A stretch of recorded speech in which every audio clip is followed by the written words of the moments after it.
mtazamaji wa Al-Mubajjal TV, kama ambavyo tumeweza kukueleza, tupo katika uwanja wa Mkapa jijini Dar es Salaam kutoka Tanga, Tanzania, kuweza kuhudhuria katika mashindano makubwa ya kimataifa, mashindano ya mabara yote ulimwenguni yanayoandaliwa na taasisi ya Al-Hikma Foundation chini ya usimamizi wa dai wa kimataifa Fadhilatu Sheikh Nuruddin Kishki, Allah amhifadhi. Katika uwanja wa Mkapa, masaa yakiwa yamesalia kuelekea katika mashindano hayo, tayari kama ambavyo unaona amsha imedhihiri kweli kweli. Kwa jina naitwa Nasib Ramadhani Abdul. Mimi ni mwanafunzi wa chuo cha Wasibu TIA. Lengo kubwa ambalo limefanya sikuwepo muda huu maeneo ya uwanja wa Benjamin Mkapa, kikubwa tumekuja kama volunteer kuhakikisha tunaweka hali salama ya usimamizi wa watu wanaokuja na kuhakikisha jambo linafanyika kwa ufanisi mkubwa. Kwa hiyo tunakaribisha sana, ni muhimu sana kuhudhuria. Yaani awai sana, hadi at least saa 11 kamili ashafika.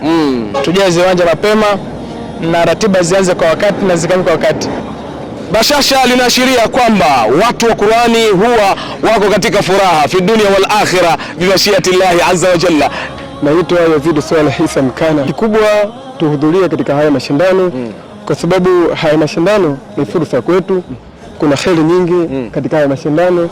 Kwa hivyo kikubwa wewe ambao unanitazama muda huu, karibu sana uwanja wa Benjamin Mkapa kesho mapema uweze kuwa na nafasi, kwa sababu wapo watu wengine wanafika saa 3 wanarudi nyumbani. Kwa majina naitwa Amsida Rugata. Ni mwanafunzi wa chuo cha Tanzania Institution of Accountants TIA. Kweli kesho hayo kwa muda wakati.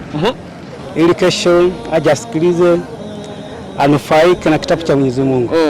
Anakosa atapitwa na vitu vingi sana. Allahu Akbar. Jina naitwa Ramadhani Ibn Muhammad.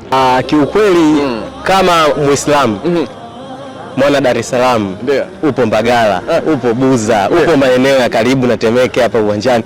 Watu wanatoka Oman, watu wanatoka Tanga, watu wanatoka mabara ya Ulaya. Wewe hapa Dar es Salaam kweli unashindwa kufika uwanjani, utapata hasara. Wallahi billahi ni hasara kubwa umepata.